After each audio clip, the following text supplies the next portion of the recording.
Welcome, everyone. Tonight we are doing the fourth and last component of our mini-series on the attributes of compassion and principles of faith. We have quite a bit to get through to tonight. So we'll just start with a quick review to put in context what we're going to be doing. Is throughout the whole mini-series we've talked about, there are, in the Torah itself, there are two sets of attributes of compassion. The most known one is the 13 principles that were taught to Moshe from Hashem after the golden calf, Shlosha Esrei Midot HaRachamim. And then a lesser noticed one is in Parshat Shalach, after the spies came back. And again, Moshe had to plead for forgiveness for the people. But there he only enunciated 9. We're going to see the importance of this as we continue tonight. And then we've mentioned, but we haven't delved into it, and that's what we're going to do tonight. There was a second series of 13 attributes revealed by the prophet Micha in chapter 7, verses 18 to 20. It's the end of the book of Micha. And that forms the central piece or focus of the Tashlich ceremony that we do on Rosh Hashanah. And that's why it's become so important, because it's a universal custom, as we're going to talk a lot more about Tashlich, but it's a custom to go to a body of water on the first day of Rosh Hashanah, if we can. If the first day of Rosh Hashanah is on Shabbat, we do not do this. We wait for the second day. And many people don't know, but you can do Tashlich all the way to Hoshana Rabbah, because it's not everyone lives by a body of water. I'm not talking about a fountain, either a lake or a river or a stream or the ocean, a sea, a mayan, spring. So you have until Hoshana Rabbah. And the central piece are these 13 attributes of compassion from Micha. Now the Zohar says an amazing thing, because the 13 Midot of Rachamim, God himself taught Moshe. And God, the Midrash says, God said that anytime the Jewish people need compassion, this is the words that you should say. This is the prayer, the formula. And yet in the Zohar says that the 13 attributes of compassion, as revealed by Micha, are on a higher level than even the 13 midot that God revealed in the book of Exodus after the golden calf. So the question is asked, how does that work? It's not what we would expect. And so we can answer, I'm sure there are many other answers, but the two that I saw researched was, it's pointed out that when the 13 Midot HaRachamim were revealed by God to Moshe, this was after one of the most disastrous sins in all of Jewish history. And so these attributes of compassion are revealed in the context of Israel having done something like very, very, very wrong, and whose ramifications have rippled through the generations. Whereas the attributes that Micha reveals, which we're going to go over in a minute or two, is not in response to Israel doing anything wrong. In fact, the book of Micha has some of the most glorious, elevated prophecies of the future. And so his 13 midot of rachamim, his 13 attributes of compassion, are more coming from a more positive point of view and are future oriented, not so much in response to sins, or particularly the sin of the golden calf. That's one explanation. Another explanation is a very, very important concept that we see throughout Jewish tradition, is that, in a sense, the farther we get from Sinai, the more is revealed of the inner dimensions of the Torah. The outer dimensions, the what's called the revealed Torah, so in a certain sense becomes a bit cloudier.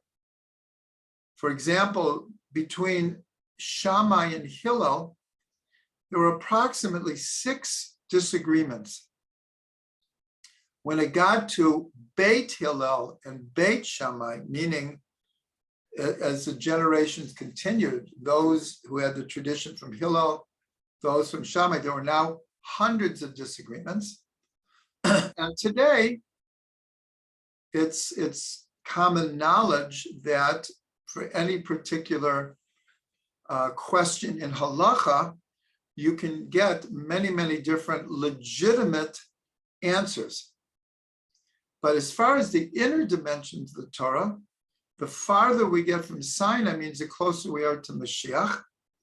And our tradition holds that the closer we get to Mashiach, the more of the inner dimensions of the Torah will be revealed.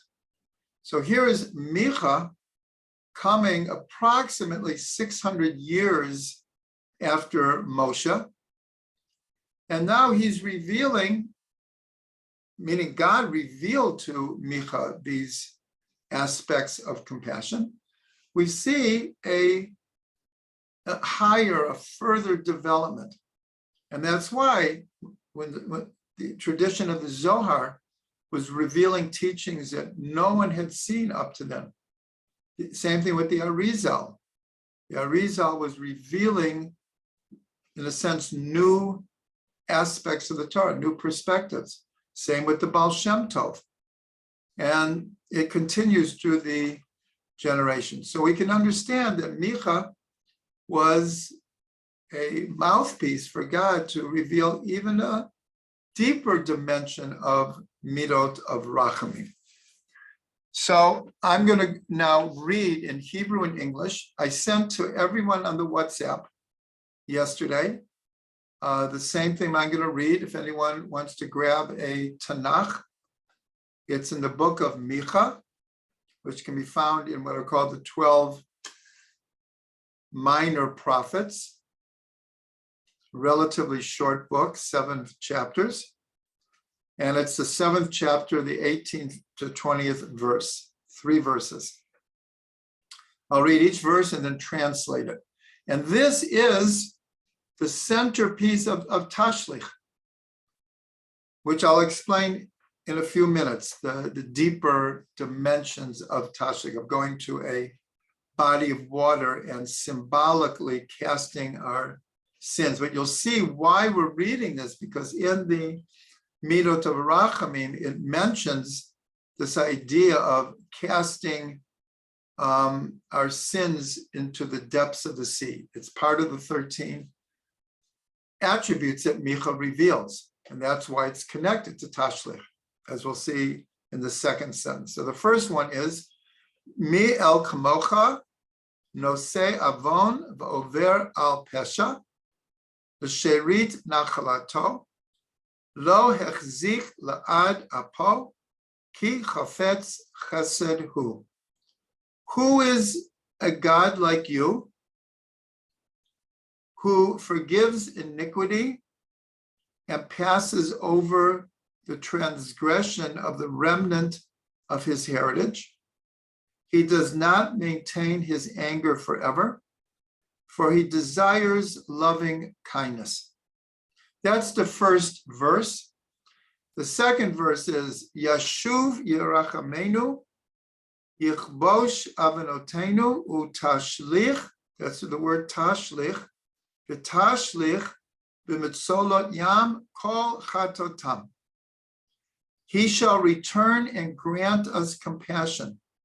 He shall hide our iniquities, and you shall cast into the depths of the sea all their sins. Here we're asking God, as it were, to take our sins and cast them in the sea. The ceremony of Tashlich, we symbolically do our own sins. We rid ourselves of our own sins. And the last verse is, Titan emet liYakov, chesed la'Abraham, asher nishbata la'avotenu, miyamei kedem. You shall give the truth of Jacob, the loving kindness of Abraham, which you swore to our forefathers from days of yore. This, I believe, is from the Chabad website on Micha. So those are the three sentences of Tashlich. And I have to say, we have so much to get through tonight. We're not going to delve into the depths of each and every one of these. Everyone is welcome to go online. Just put in the 13 attributes of compassion of the prophet Micha. Many different sites will come up. But I'm just trying to give an overview. And again, because it says, and you shall cast into the depths of the sea all their sins, we can understand very simply why this is recited during Tashlich. I will make a few comments, though, that Rabbi Moshe Cordovero in the mid-1600s, he's known as the Ramak. He lived in Sfat, and I always claim the following, that right after the Ramak passed away at the age of 48, the Arizal came to Tzfat. There are two different versions when he came to Tzfat. One says that he came to Tzfat 6 months before the Ramak passed away, and he sat in the Ramak's yeshiva. The other version is he came on the very day that the Ramak passed away. This I'm not going to go deep into it. Yes, in the mid-1500s, around 550 years ago. If there wouldn't have been a figure called the Arizal, we might have thought of the Ramak in the same way we think of the Arizal. In other words, he's a little bit overshadowed by the Arizal, but his contribution to the mystical tradition was enormous, enormous. He, at the age of 18, this is a separate story, is that there was a rabbi in Sfat, Rabbi Yaakov Beirav, who wanted to reinstate the institution of smicha, of giving official ordination to rabbis. With that, after a certain amount of time, a Sanhedrin could have been reestablished. And of course, it would have been a revolutionary step. Unfortunately, the rabbis of Jerusalem were against this idea because it came from Sfat. Let's say maybe there was a little bit of competition between the rabbis of Jerusalem and Sfat. Nonetheless, Rabbi Yaakov Beirav did give smicha to a number of people. Two of them were to Yosef Karo, the compiler and the writer of the Shulchan Aruch, of course, one of the most important law books in Jewish history, and to the Ramak. You know how old the Ramak was when he got smicha? 18 years old. So you can imagine what a genius he was. The other few people who got smicha were all in the 60s, 70s, 80s. The Ramak was 18 years old. At the age of 20, his brother-in-law, Rabbi Shlomo Alkabetz, began to teach him Kabbalah. He introduced him to Kabbalah. Rabbi Shlomo Alkabetz is the composer of Lecha Dodi that we sing every Friday night. That was his brother-in-law. And soon the Ramak had mastered the Kabbalah. He opened the yeshiva, and it was really, in a sense, the first official yeshiva geared for Kabbalah. And then he wrote a masterpiece to this day called Pardes Rimonim, the pomegranate orchard, where he took all the previous Kabbalah up to him and he organized it in a methodical manner. And he took really scores, if not hundreds, of questions about Kabbalah, and he attempted to answer them in a very logical, methodical way. I'm mentioning all of this because one of the books that he wrote is a short book. It's actually part of a much, much bigger book, but it was ultimately printed on its own. It's called Tomer Devorah, the palm tree of Devorah. Because the prophetess Devorah, it says that she would sit under a palm tree and she would judge the people. And in this relatively short book, he takes the 13 midot, or attributes that Micha revealed, and he goes through them one by one, and he explains based on one of the mitzvot in the Torah is to emulate God. It's one of the 613 mitzvot. And the rabbis ask, well, how do we emulate God? And very importantly, they answer, just like God is compassionate, you shall be compassionate. Just like God is gracious, you should be gracious. In other words, whatever attributes we know of God in the Torah and the Tanakh, we should try to emulate. So that's what the Ramak did. And it became a classic work. We simply do not have time to go into it, but he went through each of the 13 attributes that Micha mentioned that we just read. And he explains, first of all, in a sense, how God fulfills that attribute and what we could do as human beings to emulate God in our relations with other people. So even though the Ramak was one of the highest teachers of Kabbalah of the last 1,000 years, this book is relatively philosophical, psychological, and practical. He's not giving over Kabbalistic secrets here. He's actually just taking these attributes and explaining how should a person emulate God in our relations with other peoples. And I have to say, he sets the bar very high, very, very high. And of course, we have to attempt to emulate God in this way. But there's no doubt that, I have no doubt that the Ramak was probably able to do this. But like I said, he set the standard very, very, very high. But that's good. That's good because we want to set the standard high. So that's as much as we could get into Tomer Devorah.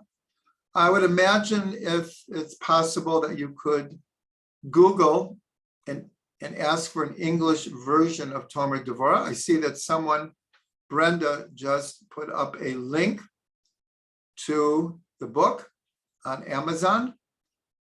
And it's found in every yeshiva, and it's studied extensively. Okay, now what I want to do is I want to, first of all, mention the comparison between the two sets of 13,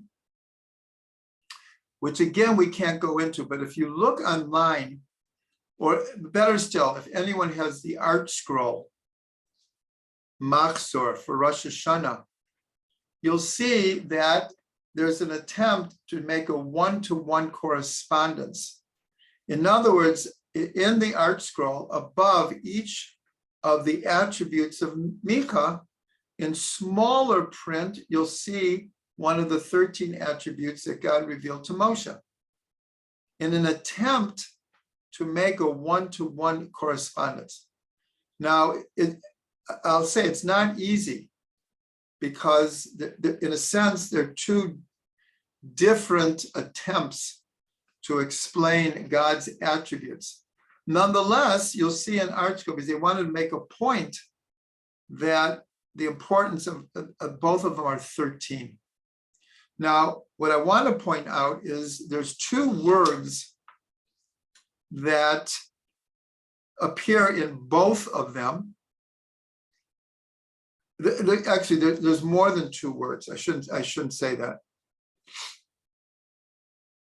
Because you have the root of rachamim in both, of compassion, and you have chesed in both of them. In both of them, 2 times.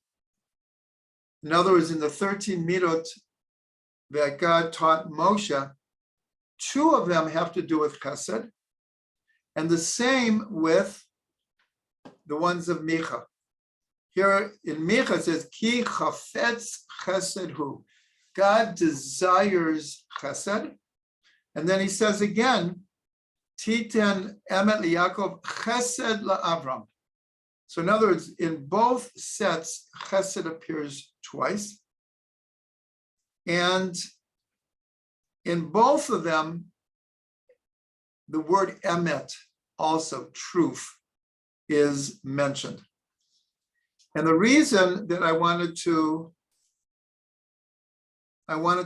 mention about emet is because in one of Rav Ginsburg's many books, this is part of a series of 26 volumes called Mivchar Shiurei HaItbonanut, choice classes based on meditation, where Rav Ginsburg makes a correspondence between the 12 months of the year and, well, I'm going to say 13 months of the year, because he includes a leap month, and the 13 inner dimensions of the Sfirot.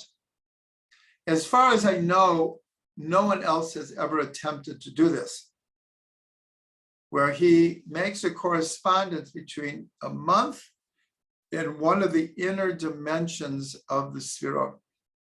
So the reason I mentioned that emet is in both of them, because according to this paradigm from Rav Ginsburg, the Sfira that is connected to the month of Tishrei, the month of Rosh Hashanah, Yom Kippur, Sukkot, Hoshana Rabbah, and Simchas Torah, is the inner dimension of Yesod, which is emet. And that's why I'm mentioning it, because Rav Ginsburg brings a verse, Rosh Devarcha emet. The beginning of your words are truth. And of course, the beginning, we believe that God created the world from speech. So this idea that the beginning of God's speaking the world into being is coming from the aspect of emet, of truth. And we know that the sages mention that the seal of God is truth. How do we know that? Because the last three words of creation, of Shabbat, is the last letters of bara Elokim la'asot, that God made to do, to rectify. The last letters of those three words spell emet, and therefore the sages said, because that's the end of creation, that God sealed creation with emet. But if you look at the first three words of the Torah, Bereshit, bara, Elokim, you'll also get the three letters of emet, but not in their correct order, because this is the beginning of the world of tikkun, which is coming from the broken vessels of the previous world of tohu. So the letters of emet were not in their order, but they're there. By the time we get to the last three words, they're in their proper order. So that is one of the connections to emet. And Rav Ginsburg points out that we have two of the 4 New Years of the year. Rosh Chodesh Nisan is the New Year of months. That's why Nisan is called the first of the months. And Rosh Hashanah is the New Year of years, but it's the 7th month. And so Rav Ginsburg points out that the energy or the svira that is connected to Nisan is emunah, faith. And Tishrei is truth. So this is what the prophet Jeremiah said. He lauds Am Yisrael that they followed God with complete faith into the desert, with just the matzah forming on their shoulders, taking whatever they could and going out into the unknown in complete faith that God is taking us out of Egypt. Tishrei is the energy of emet, that it's the day of judgment. The books are open. The books don't lie.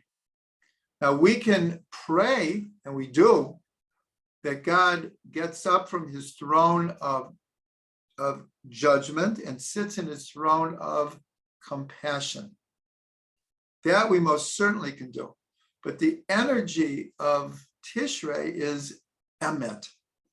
Now what's beautiful is, look at the first 2 letters of both faith and truth. Emunah and emet are the same letters.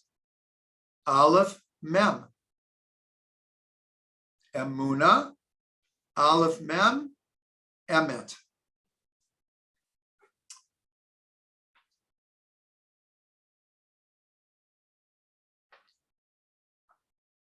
Now, one other thing that we want to mention is, now this is an amazing thing. If you remember at the burning bush, when Moshe asked God, when I go back to Egypt and they ask, who sent you, what should I tell them? What's your name that I should tell them? And God said, Ekia Asher Ekia. I will be that I will be. That gematria is 543. This name of God, Ekia Asher Ekia, I will be that I will be, is 543. 543 equals the combination of emet and emunah. When you emet's 441, emunah is 102. 102 and 441 is 543. So here we see the connection between Nisan and Tishrei. They're exactly 180 degrees apart in a circle. Rosh Chodesh Nisan and Rosh Hashanah are right across from each other. So one other thing is that we probably discussed this before. There's what's called Teva Rishon and Teva Sheni. Teva Rishon means our first nature, the nature, our DNA, how we're brought up, the nature and nurture together. And that forms our nature. That forms who we are, how we react to things, how we think about things, what our perspective is. But we're told that our first nature is wonderful. That is who we are. But we're in this world to make ourselves better. We're in this world of rectification.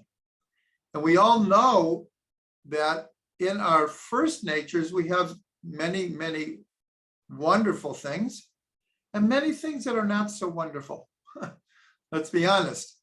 We have certain tendencies, certain ideas or perspectives or attitudes that over the years we have nurtured and adapted or adopted.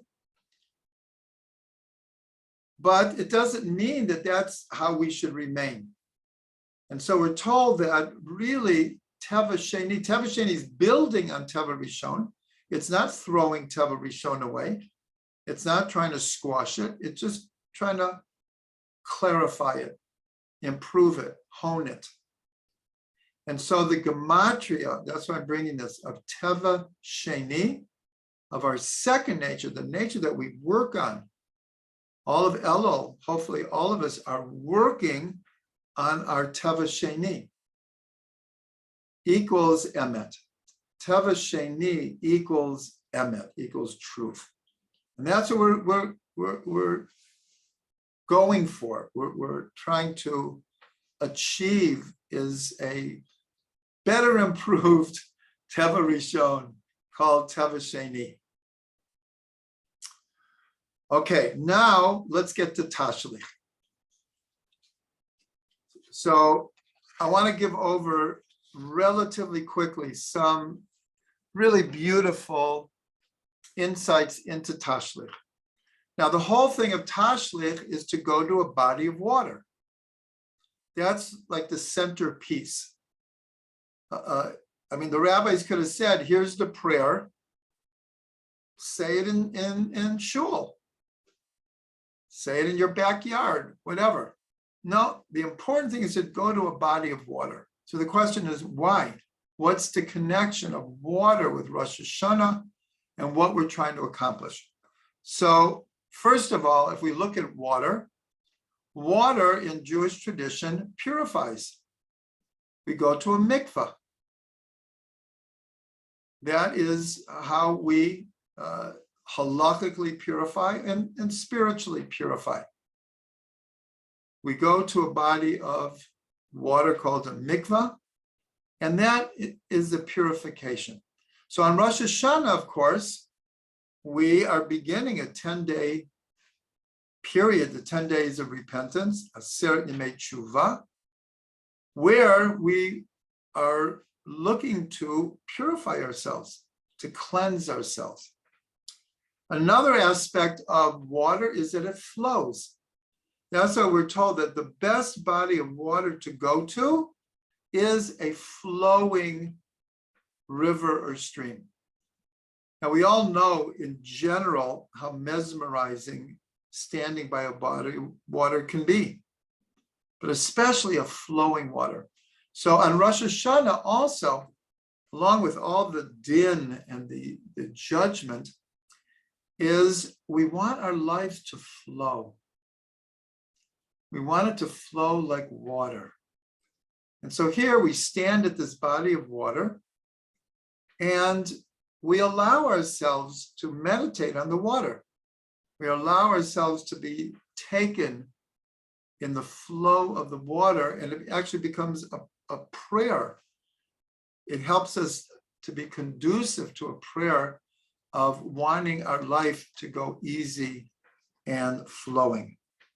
Another thing about water is, even though there are individual drops of water, the word for water is only in the plural, mayim. Even if you want to say a drop of water, it's still water is plural, because our experience of water is like, let's say you have 100 apples and you put them in a barrel, put them on your table, whatever it is, and you squish them together as much as you can, it's still going to be 100 apples.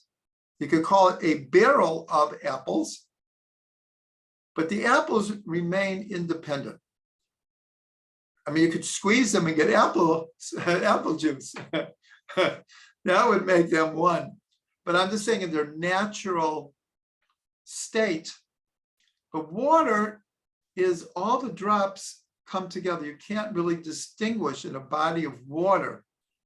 And that's why the tradition is that usually whole congregations go and do tashlich together. You can do it alone. For sure, you can do it alone.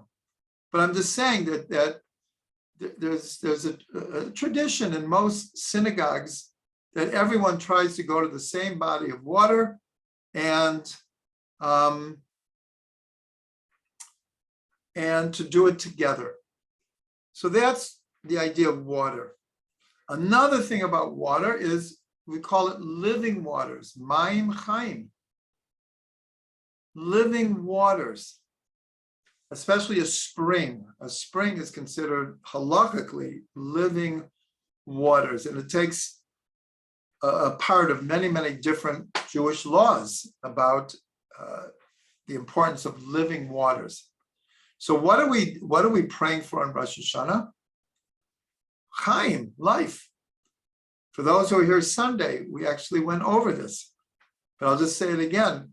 We insert this for the 10 days of tshuva. Zachreinu l'chaim, remember us for good. Melech chafetz b'chaim, a king who desires life. Lamancha Elokim, V'kadveinu b'sefer hachaim, and write us in the book of life. Lamancha Elokim chaim, for the sake of the living God. So we're praying for water, and again, water, its nature, it connects us to life and rebirth. So that's another reason. Another one is a very interesting one, is we're told that in ancient days, a Jewish king was coronated by a body of water. The simple reason is why. It gets back to the flowing. So it's actually, it mentioned, I believe, in the Gemara, that why by a body of water? Because we're blessing the king that his kingship should flow like water to his inheritor and to their inheritor. In other words, his kingship should last throughout all the generations. And that is King David. King David, until Mashiach comes, Mashiach ben David. That the kings, the legitimate kings, were in the lineage of King David. But there's another, call it mystical reason, is because the gematria of the word melech is 90. And what is the gematria of the word mayim? 90. So it's like, where else would you go to coronate a king than to a body of water? Because they equal each other. There's a connection. There's a deep connection. And so why this ceremony, Tashlich on Rosh Hashanah? Because when you look at the prayers carefully of Rosh Hashanah, even though we relate to it as a day of judgment, a day of tshuva, most of the prayers, in fact, the vast number of prayers are accentuating the coronating God King. If you just look at the simple words of Shachrit Mincha, Marav, Musaf, the whole thing, almost all of the emphasis is coronating the king.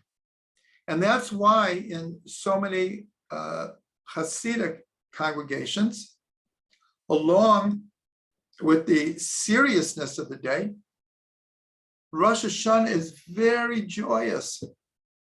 The nigunim, the nusach is majestic, but it's also, most of it is very joyous because we're coronating the king. And when we're connected to the king of kings, there's nothing more joyous.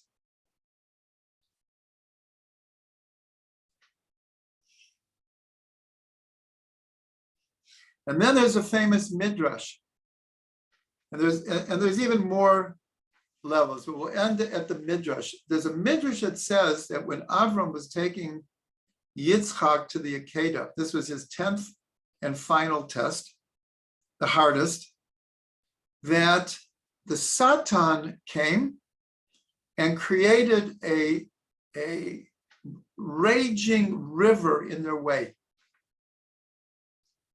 And they came to this raging river, and they would not be deterred. And as soon as they, in a sense like Nachshon ben Aminadav, they went forward, it was a mirage. There was no raging river at all. And this midrash is very connected, that right before we blow the shofar, we read a series of verses. And the initial letters, the Roshei Tevot, spell out Kra Satan. Rip up the Satan, the Satan. And so this is connected to this midrash. And so why are we going to a body of water in Rosh Hashanah? It's because I would imagine through the month of Elul and the prayers of Rosh Hashanah, everyone is trying to bring a future vision they see for themselves into reality. And we all know in the previous year, we were confronted with many, many, many different obstacles, every one of us. And in the coming year, inevitably, we will be confronted again with many, many, many obstacles. And so here, the idea of going to a body of water is as if we're saying, just like Avram and Yitzhak could plow through, could dispel the mirage of the obstacle, so can we. So all of these are just beautiful reasons for this ceremony, this ritual called Tashlich. Now, with the little time we have left, I want to do something a little bit different, but it's a very, very important, deep perspective that can accompany us through all of the upcoming holidays, including the last days of Elul. We're still in Elul. We're almost at the 25th of Elul, which is considered the first day of creation. And that is, we want to make a connection now between water and compassion. This whole series has been about compassion. And now I want to, it's like a face. It's a perspective that we can look at from now through Simchas Torah. So let's start, and we're going to do this fairly quickly. For any of you who have my book, Seasons of the Soul, so it's written out in full, and I'll just say B'li Neder, I will post it on the WhatsApp this coming Thursday. because it's really just a beautiful, beautiful insight that ties all of the holidays together. So let's start quickly. We've already established a number of times that the whole month of Elul is called Chodesh HaRachamim, the month of compassion. So the most simple idea is that we don't wait for Rosh Hashanah to ask God for compassion. We don't wait for Rosh Hashanah to ask God to get up from his throne of judgment and sit on the throne of compassion. And of course, in our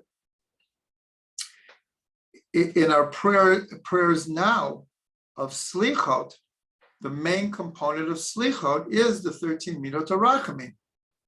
But there's a deep hint to the connection with water here.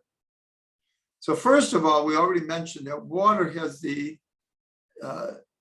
ability in Jewish law to purify. That's the importance of the mikvah. And we looked at the word mayim when we looked at the gematria. Mayim equals 90. Well, the word mayim begins with a mem, has a yud, and then a final mem. So we're told that the first mem has a space. It's not a closed figure. That is bodies of water that flow, or water is fed into them.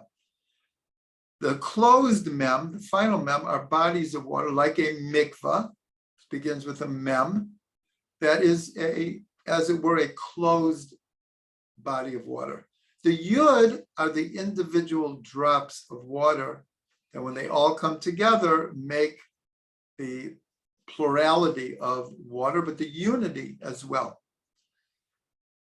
And so the secret here is mem is the 13th letter of the alphabet.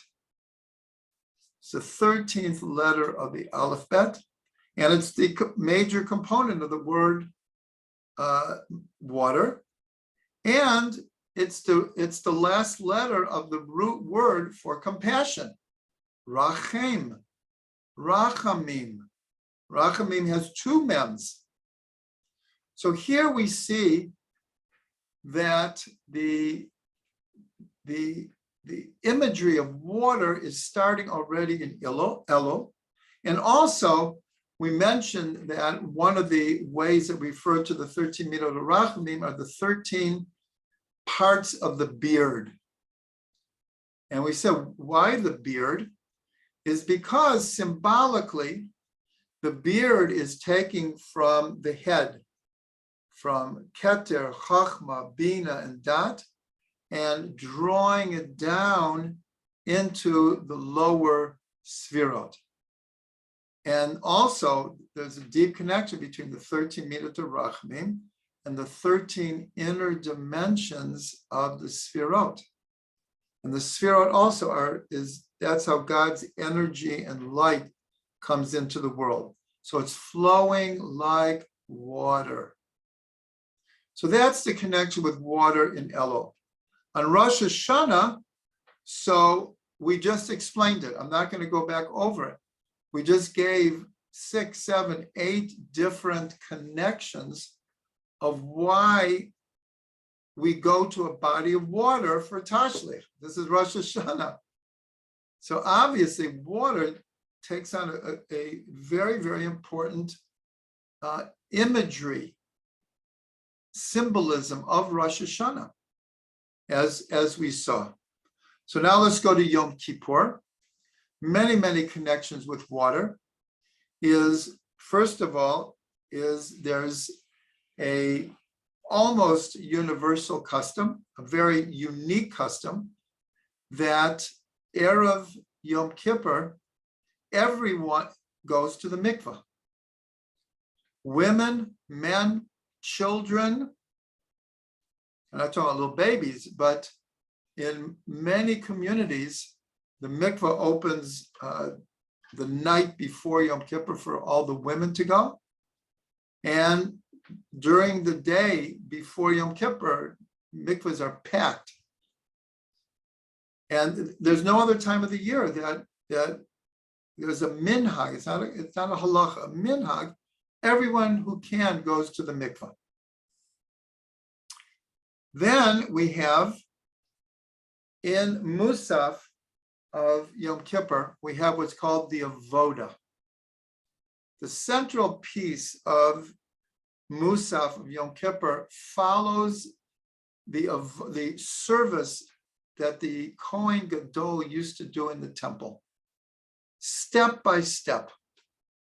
It's a very, very meaningful, profound, archetypal part of our prayers. And part of the avoda of the Yom Kippur, of the Kohen Gadol, he goes to the mikvah 5 times during the avoda. And it mentions it in the Machzor. Between each part of the service, there are many, many parts of the service, the Kohen Gadol went to the mikvah. So obviously this becomes a very, very potent, symbolic idea of the purification. And then we have that there's a certain verse from Yechezkel that is mentioned many, many, many times in Yom Kippur. And that is, Zarakti Aleichem Mayim Taharim. God says in the name of the prophet, I will pour upon you purifying waters. So here we are, we're dressed in white, and we are trying for atonement, purification, forgiveness. And in the prayers, over and over again, it says, God says, I will pour over you cleansing, purifying water. Now, obviously, when we read these verses, we're supposed to visualize it. It's like mamash happening, that we really don't just read these verses, but we feel them. We are affected by them. And then we get to Sukkot. Sukkot is all about water. The whole thing is about water. In the temple, every night was the ceremony called Simcha Beit Shoeva, where they would go down daily and they would draw water from the spring that it's still in what's called Ir David, below the old city of Jerusalem. That was the original water source of Jerusalem. And they would fill a vessel with water. They would bring it up to the temple, and all night long, literally all night long, for the days of Sukkot, there were these incredible celebrations with music and dancing. And it says in the Mishnah, anyone who never merited to see the joy of Simcha Beit Shoeva has never experienced true joy. So we can imagine how joyous this was. And then in the morning, they would pour the water on the altar, because the whole thing of Sukkot, at the end of Sukkot, Shmini Atzeret, we begin to we begin to mention, instead of praising God for causing dew to descend, he makes the wind to blow and the rain to fall. But the whole of Sukkot, we're building up to this. And in fact, one of the simple understandings of shaking lulav is it's like a rain dance. It's a prayer for rain. Because for almost all of Jewish history, Israel was totally dependent on the rain. It's only in the last 20 or 30 years that we have recycled water. What am I trying to think of? Water purification plants that are taking water from the Mediterranean, extracting the salt, and that's what the majority of Israelis are drinking now. So water, it's all about Sukkot. Everything about Sukkot is about water. And in fact, we said that the gematria of water is 90. With its kollel, it equals 91, equals Sukkah. So the whole thing of Sukkahs, in fact, the 4 species we take also, it says clearly that all of them need a lot of water to grow, especially the what I call the water, the aravot. What's it in English? The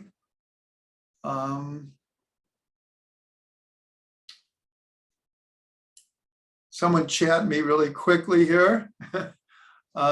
Willows, of course, willows, water willows. They're called arvei nachal. They're called river willows. So all this has to do with Sukkot. We could get into it much deeper. And then we get to Hoshana Rabbah. Hoshana Rabbah is the 7th and final day of Sukkot. And that's where instead of making one circle, a kafa, around the shul, we make 7. And then at a certain point, we put down the 4 species, the arba meaning, and we take up 5 water willows. And at the end, we hit them on the ground 5 times. And with that is like, that's considered the end of the judgment. It's even a more final sealing than Ne'ilah and Yom Kippur. And the significance, it's the water willows that are the last things that we seal the judgment with, because it's connected to the need and the prayer for rain. Now, one last thing is that the word for rain, geshem, is the same root of the word in Hebrew for gashmiut, which is physicality. It's not just geshem, it's physical sustenance that we are praying for.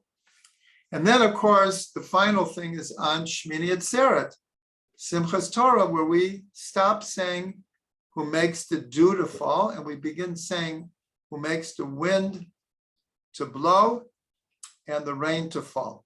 I'm going to end with a beautiful teaching from the Baal Shem Tov, because as you know, this is our last class till after the Chagim. It's the Chagim, everything falls out on Tuesdays. So this is our last class. But the Baal Shem said a beautiful thing. So on Simchas Torah, he went like this: Ma shiva ruach umorid hageshem. So those around him thought he was making a physical gesture based on the words. Ma shiva ruach means he makes the wind to blow. So that looks like making the wind to blow. Umorid hageshem, he makes the rain come down. But the Baal Shem explained, no, I meant something different. And it's a little bit funny, but he has a deep point here. He went like this: enough of this ruchniut. Now I have to explain, the word for spirituality comes from the same word as wind. So instead of reading it, he makes the wind to blow. The Baal Shem Tov says, enough of this spirituality.